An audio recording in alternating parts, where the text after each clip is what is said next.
नमस्कार, मी धन्यता सोनकांबळे. आपण पाहत आहात नागराज न्यूज. नमस्कार. मी गट शिक्षणाधिकारी निलंगा. आजच्या या जिल्हा परिषद प्राथमिक शाळा चिचोंडी समायोजनास्तव जे ग्रामस्थ आणि माननीय उपसरपंच महोदय यांनी जो आमच्याकडं लाक्षणिक उपोषणाचा अर्ज केला होता, त्यानुसार मी आपणास कळवू इच्छितो की संचमान्यता 2024 आणि 25 आणि 25 आणि 26मध्ये 24 आणि 25मध्ये सदर शाळेला एक मुख्याध्यापक, 2 पदवीधर आणि 4 शिक्षक अशी 7 पदं मान्य झालेली होती. परंतु तपासणीमध्ये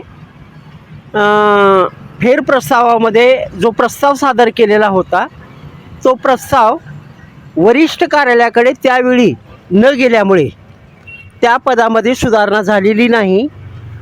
त्यानुसार 25-26चं आपण समायोजन केलेलं आहे.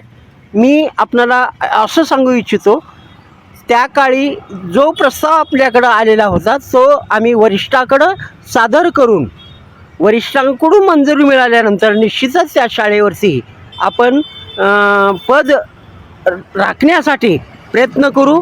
आणि आज मी प्रत्यक्ष शाळेला भेट दिली असता त्या शाळेवर शिक्षकांची गरज आहे असंही दिसून आलेलं आहे. आम्ही केंद्रांतर्गत शाळेमधून त्या शाळेची गरज भागवू.